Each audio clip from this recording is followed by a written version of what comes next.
Les amis, est-ce que vous êtes déjà sentis observés?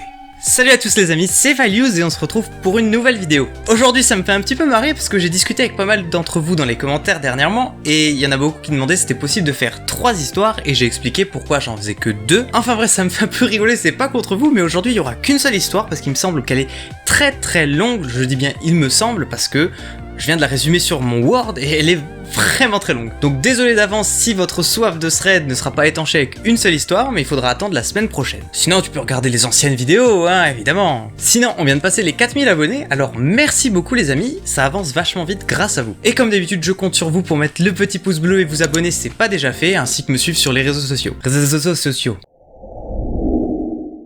Cette histoire, elle remonte un petit peu, car elle s'est passée en 2008. Paul avait tout juste 19 ans et il vivait à Brisbane, en Australie. Il vivait avec ses parents et sa petite sœur qui avait aux alentours de 16 ans. Paul, il se rappelle très bien de cette journée parce que c'est le jour où il a reçu le Foxtel. Foxtel est un opérateur qui distribue la télévision en Australie et donc ils ont acheté l'appareil pour pouvoir voir la télé chez eux grâce à cet opérateur. Le petit truc qui embête Paul, c'est qu'on ne peut relier qu'une seule télé à ça. Et lui, ça l'embête bien parce qu'il aimerait bien l'avoir dans sa chambre, mais évidemment son père l'a mis pour la télé du salon, la télé familiale. Il était clairement pas décidé à l'acheter parce que ça coûtait quand même $100, donc c'est une sacrée somme. Alors il a commencé à chercher une méthode pour pouvoir dupliquer le signal de la télé du salon jusque dans sa chambre. Un jour, son père il rentre du travail avec un émetteur-récepteur audiovisuel. C'était un appareil en 2 parties, donc un émetteur que tu venais brancher à l'arrière de ta télé qui était câblée, et tu pouvais aller après brancher le récepteur dans une autre pièce, et tu recevais du coup le même signal qui était émis par la télé. Brancher ça, c'est pas forcément sa tasse de thé, alors il attend le samedi pour procéder à l'installation. Pour vous aider à vous mettre dans le contexte, il a posté une petite photo de l'installation de son récepteur dans sa chambre sur sa vieille télé d'époque, j'espère que ça vous rappellera des souvenirs. Ce jour-là, Paul, il était seul avec sa sœur à la maison,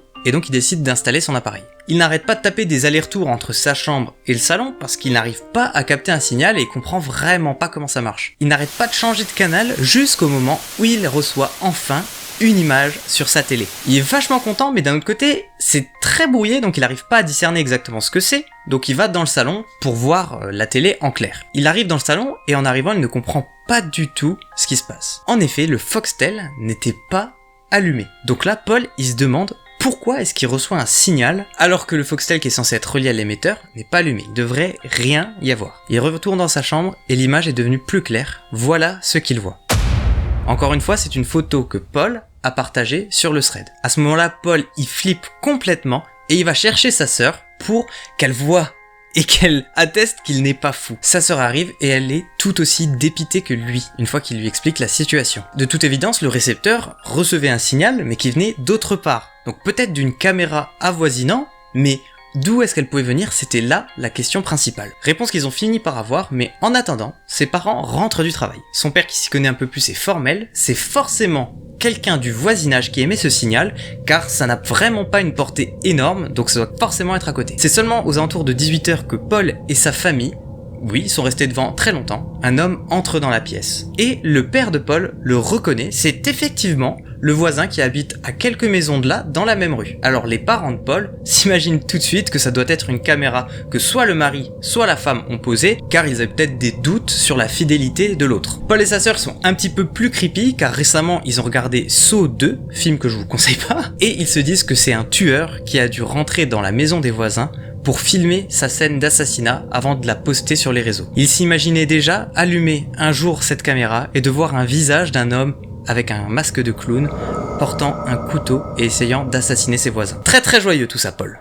Très joyeux. La famille de Paul ne veut pas inquiéter les voisins, donc il n'en parle pas, mais d'un autre côté, il continue quand même à regarder ces petits cochons. Il dit qu'il ne sait pas vraiment pourquoi, car c'était assez étrange, mais qu'en même temps, c'était devenu une sorte de petit rituel familial de découvrir en fait s'il se passerait quelque chose ou non. Après donc presque une semaine passée à regarder cette caméra en rentrant des cours et du travail pour les parents, ils se sont rendus à l'évidence que c'était vraiment l'explication des parents donc sur la fidélité qui devait être l'explication la plus véridique. Je sais pas si ma phrase elle veut dire quelque chose. Ce jour était censé être le dernier jour où ils regardaient la caméra, mais ce qu'ils ont découvert ont vraiment bouleversé la vie des voisins. Paul profite pour préciser que ses voisins faisaient beaucoup de rénovations dans leur maison dernièrement. Il y avait donc beaucoup de va-et-vient d'ouvriers dans la maison alors que les deux adultes, les deux voisins, étaient souvent toute la journée au travail. C'était maintenant devenu chose commune de voir des ouvriers passer dans la chambre pour faire des travaux, mais cette fois-ci, c'était un homme qui est resté plantés devant le lit des voisins. À force de les voir dans la caméra, ils ont fini par deviner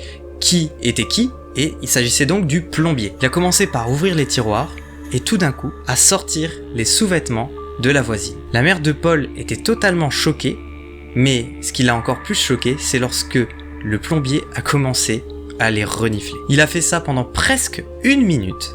Avant de faire quelque chose de très effrayant, il s'est retourné et a commencé à avancer vers la caméra. Il a clairement regardé l'objectif. Plus que le regarder, il l'a même replacé. C'était donc une évidence, le plombier savait qu'il y avait une caméra et la famille de Paul commençait petit à petit à oublier l'explication précédente et à se dire que c'était le plombier qui avait mis cette caméra. Il n'en a pas fallu plus au père de Paul pour aller prévenir les voisins de ce qu'ils venaient de voir. Alors les voisins, ils y croyaient pas du tout, c'est normal, tu imagines, on vient de voir chez toi, on dit « Hey gros, il y a ton plombier qui te filme à ton insu ». Ils étaient sous le choc, le père de Paul leur a carrément demandé s'ils pouvaient rentrer dans la maison pour leur montrer exactement où était la caméra. C'est ce qu'ils ont fait. Et quand ils l'ont découvert, ils ont complètement craqué. Le père de Paul a découvert que l'objectif avait été mis dans un tuyau qui sortait du mur dans la chambre des voisins. Il était camouflé par une sorte de compteur d'eau qui avait été installé là car il y avait des grosses restrictions d'eau à Brisbane à cette période. Il n'en a pas fallu plus aux voisins pour alerter la police et leur expliquer ce qui se passait. Il s'est passé carrément 1 semaine pendant laquelle la famille de Paul n'a pas eu de nouvelles. Mais ils étaient extrêmement terrifiés car à cause des restrictions d'eau, eux aussi ils avaient eu un plombier qui était passé chez eux et ils ont commencé à passer leur maison au peigne fin car ils avaient vraiment peur d'être aussi placés sous surveillance d'un dégénéré. La semaine est donc passée, ils n'ont rien trouvé dans leur maison, et un jour, la mère de Paul croise la voisine et décide de lui demander si l'affaire a avancé. La voisine a expliqué que la police avait pris en filature l'homme et avait découvert qu'il venait le soir avec un ordinateur portable dans un van pour pouvoir recevoir le signal qui était émis depuis la maison. Quand sa mère lui a expliqué ça, elle s'est vraiment sentie très mal à l'aise car c'était très souvent que Paul sortait avec des amis de sa rue, qu'ils allaient faire des soirées et qu'il rentrait un petit peu éméché chez lui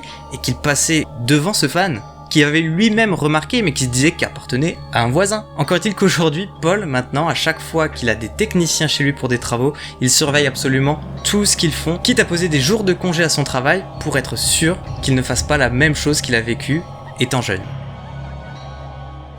Les amis, j'espère que je vous ai pas traumatisé et que vous allez pas flipper à chaque fois qu'un technicien va venir chez vous, peut-être pour vous installer la fibre ou pour réparer votre chaudière. En tout cas, si c'est le cas, je suis vraiment désolé. N'hésitez pas à me dire dans les commentaires comment est-ce que vous auriez réagi à la place de Paul. Est-ce que vous seriez tout de suite allé voir les voisins pour leur expliquer, ou est-ce que comme eux, vous auriez attendu, regardé ou carrément coupé le signal. En tout cas, la morale n'est pas forcément très bonne car les voyeurs de voisins qu'ont été Paul et sa famille, a peut-être sauvé la vie de leurs voisins qui se faisaient espionner. J'espère que la vidéo vous a plu, si c'est le cas, mettez un pouce bleu et pensez à vous abonner pour ne pas rater les prochaines. Et surtout, n'hésitez pas à me suivre sur les différents réseaux sociaux, surtout sur Instagram où je suis très actif. En attendant, je vous dis à la prochaine, c'était Values, ciao.